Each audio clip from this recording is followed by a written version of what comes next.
Tonight we're going to make some scalloped potatoes or au gratin potatoes, whatever you want to say.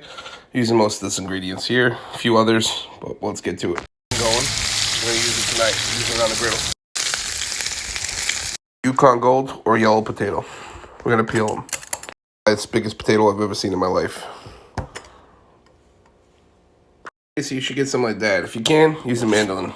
You get nice slices that are evenly dispersed. What we've all been waiting for. Biggest potato in the world on the mandolin. Those massive slices, guys. Oh my god, it's like a pineapple sliced. In the water for multiple reasons, but you see how starchy this water is getting? It's taking it off the potato. It's also keeping the potato from browning while we're waiting. We use a white onion. We're going to put it on the mandolin, and then we're going to chop it into small pieces. You can do it however you like. We're basically just going for a minced onion. When it looks like the onions from McDonald's hamburger cheeseburger, you're good. On to the next part. We're going to make a roux. So we get a half a stick of butter, 4 tablespoons. Use equal parts flour. We're going to make a roux. Butter melted. Introduce the flour. We got to keep this guy moving. We don't want lumps, okay? We're making a roux, alright, like we have in the past. But we're cooking this flour so you don't get that raw, disgusting flour taste, and it's all nice for the cheese sauce base. I do what I want. We're using smoked Gouda with bacon. Yancey's Fancy. It's actually a really good cheese. And remove that rind though. Now the wax rind's removed. Let's grate that cheese, okay? Roughly about 2 cups. Now back to the flour situation. As you can see, no lumps. We're gonna stir in some cream. Whipping cream, you can use heavy cream, whatever you got. You can use milk, whatever you want. Alright, let's get it in there, mix it up. We're gonna turn down the heat a little bit. Alright, let's now get that delicious Gouda in there. Our bacon smoked Gouda. Now we're all mashed together here. We're melting that cheese. We're trying to make a cream sauce, okay? Cheese sauce. Add a little milk to thin it out a little bit, because the more cheese you add, the thicker it's gonna get, okay? Himalayan pink salt, just a little bit. Definitely some black pepper. Key ingredient. Always want to have your black pepper in there. Salt and pepper, always key to everything. Took our bacon from this morning, our leftover bacon, and I know what you're thinking.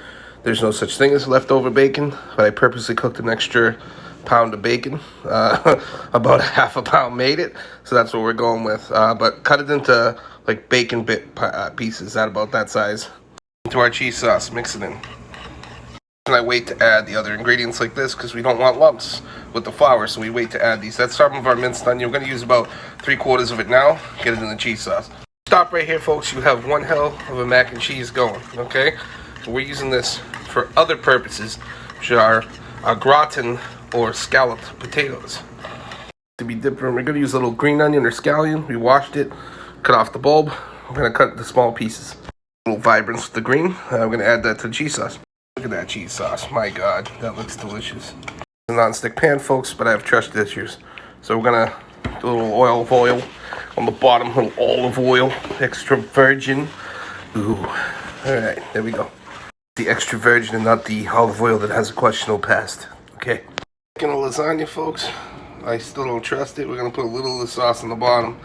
A little of that cheese sauce to keep the potatoes from sticking to the bottom. At least the cheese will be melty, it will separate. Okay. Just start layering it. Like small mistake cuts, put those at the bottom. No one will see those. Lasagna, folks, 1 layer down. Hit it with the cheese sauce. You're layering the potatoes. You're hitting them with a little salt and pepper. Okay? You're also burying that rest of that minced onion. You're just adding it now in between layers, in between those cheese layers. Another layer done. The last layer, folks. Let's get that cheese sauce, the last bit of it, spread on top. We have it. We're going to leave it like that. We're not going to add extra cheese on the top. I don't want it to brown early, so let's just go with this. No crust, no nothing on top. 375. Let's pop it in there. We're going to get these potatoes soft and get it bubbly. Yep, that guy's done. Our potatoes au gratin, or scalloped potatoes, whatever you want to call it. Boom.